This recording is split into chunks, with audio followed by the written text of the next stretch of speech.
Welcome back, guys, to another video. In this video we're going to be going over the 5 most common fitness mistakes that might be sabotaging your gains in the gym.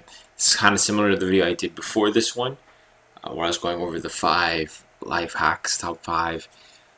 So if you guys want to see what mistakes you might be making, maybe you're a little bit more advanced, you might not think that you're making these mistakes. There's some things here that I feel even advanced lifters and advanced people who are training, they have issues with, they don't stick to. So this will really help with making your routine more solid, help you focus down on what you need, the holes in your routine to really improve yourself and make yourself better. So without further ado, let's get into the video. Alright guys, so the first thing that I want to go over is the neglecting of proper form. A lot of people, when they're starting working out, and even when they're more advanced lifters, they try new workouts and they ignore their proper form. Whenever you're doing a movement, make sure you're doing it with proper form so you don't injure yourself. A lot of people, when they're doing deadlifts, start shaking their arms a whole bunch, and that's how they snap their elbow joint and injured themselves. And when people are squatting, people put the weight a little bit too far up on their neck, and then the weight falls on their neck, and then they hurt themselves. And then people are benching, people put the weight of the bench closer to their stomach, and they don't put it right on their chest. And when they're trying to get it over on to the rack, they have to go around the rack, and they don't know how to do that, and they hurt themselves because they don't know the angle that they're supposed to do it at. They start doing it at a 15-degree angle, they do it at a 90-degree angle, or they do it at a completely different angle, and it messes up the whole lift. So lifting form is very, very important to not only prevent injury, but to also optimize the amount of muscle growth. Since if you're doing form correctly and you know what you're doing, let's say I'm doing a pull-up, even if I'm doing it at a half rep, since I'm doing form right, I'm still getting gains out of it. And some people also say if I'm doing half reps, I mean proper form, I just mean doing the motion in the right way. So if I'm doing a pull-up, going straight up, straight down, instead of going wiggling around, kipping a whole bunch, straight up, straight down. I might not get all the way straight up, but I'm going up, and that gives me, even if it's a partial, I'm still getting loads of stretching on the muscle. Whenever I stretch a muscle, whenever you stretch a muscle, anyone stretches the muscle, even in half reps, it's been shown to really increase dramatically, especially if you're doing half reps after doing a whole bunch of reps and you're going to failure. Half reps are actually very beneficial because you're pushing yourself more. Your body has more to adapt, and it creates stronger stimulus for adaptation than if you just did them all with perfect form. So half reps aren't necessarily bad. It's just making sure that you're going in the way that the workout's supposed to do. You do the form correct. Same thing with curls. If I'm curling and I'm wiggling like this, it's not good. If I'm doing it straight like this, even if I don't get it all the way up in the last few reps, it's the proper form of me lifting it up straight that leads to reduced injury, it leads to increased control and increased muscle growth. A lot of people, even people who are very experienced, don't do this, so I highly recommend that people do it. Now, the next thing that I recommend people do, a lot of people don't do, is track progress. Tracking progress is super duper important, so you're making sure that you're making gains. If your muscles are growing, then your lifts should be increasing. Since more muscle mass means more force that you should be able to output, whether it's in reps or in weight lifted, because it depends on the type of muscle fibers you're growing. If you're going slow twitch, you'll be increasing the reps. If you're going fast twitch, you'll be increasing the weight. Depending on what you're doing, you should be expecting to see some sort of gains in your routine or in your fitness plan. You'll see that you're doing, instead of 5 push-ups, now you're doing 10 push-ups, or you're doing 10 dips now instead of doing 5, and it increases too with the weights. So you're doing weighted dips now, and slowly but surely you're progressing. The only time you're not going to be progressing is when you're in a cut. For example, I've been on a cut for about a year. I've lost a lot of weight, and throughout that whole cut, I've been able to maintain more or less all my lifts, all my weights. Everything that I do is more or less the same for the last year, which is not the best, but now I can slowly build back up, and I'm much leaner than I used to be. And pound for pound, I'm much stronger than I used to be, since I'm much lighter. And you slowly build back up. You want to make sure when you're losing weight, you're not losing a lot of muscle, because if you're losing a lot of muscle, a lot of power, then you know you're doing something wrong, and you're not doing it right. Since typically when you're cutting weight, what would happen is that you'd lose about 2/3 fat, 1/3 of muscle. If you're not training, if you're training, then you'd be keeping more or less all of your muscle.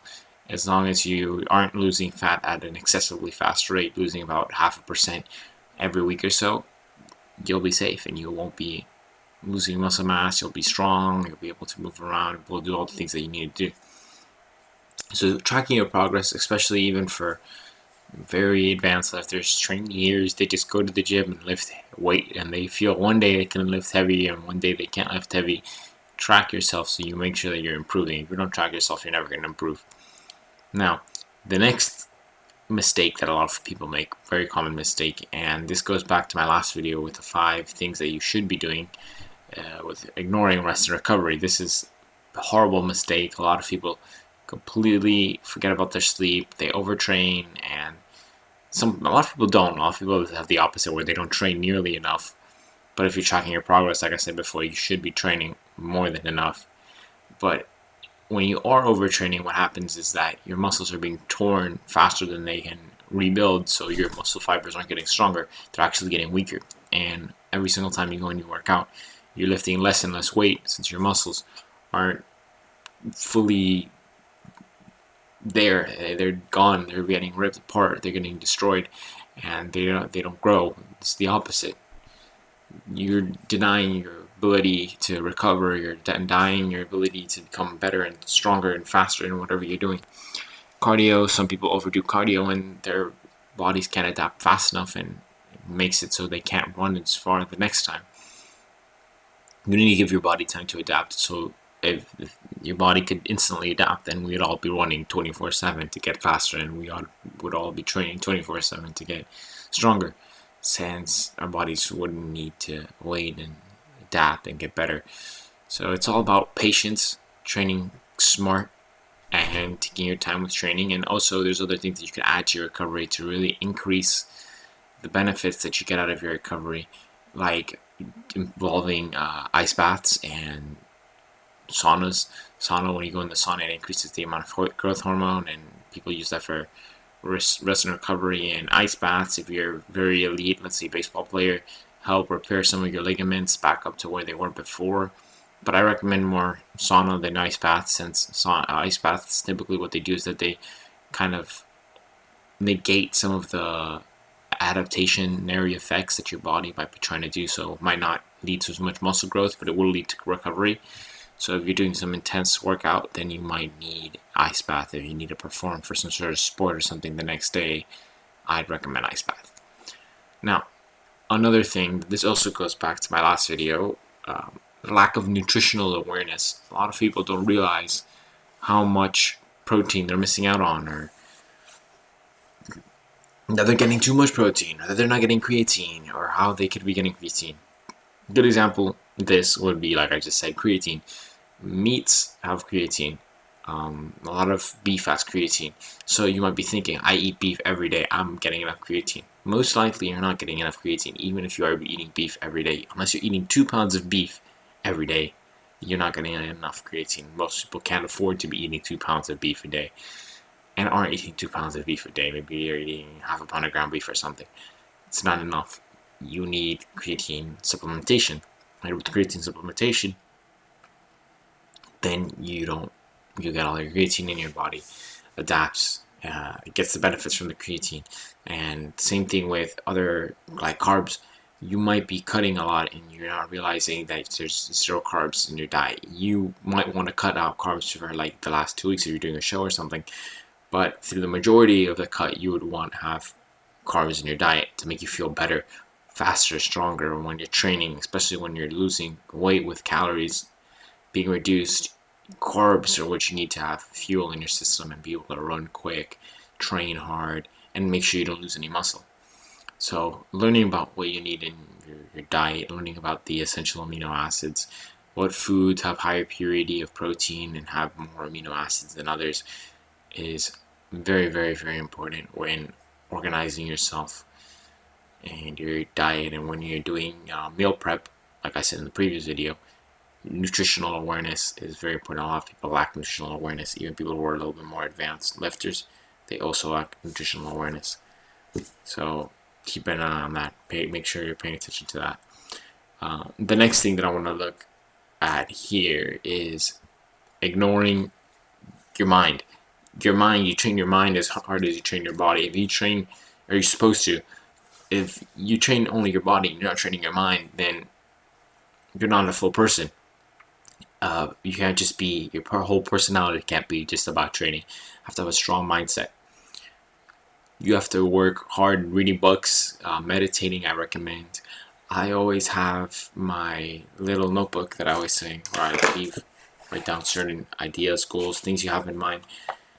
Because with a weak mind, it'll affect your body. With a strong mind, you'll likely have a strong body. You can have a strong body and have a weak mind, but you can't have a strong mind and a weak body, or a weak mind and maintain a strong body.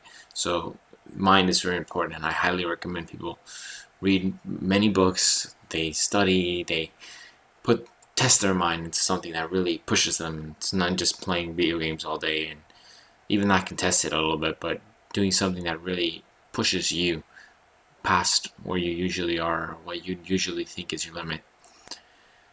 So yeah, that's pretty much it for today, guys.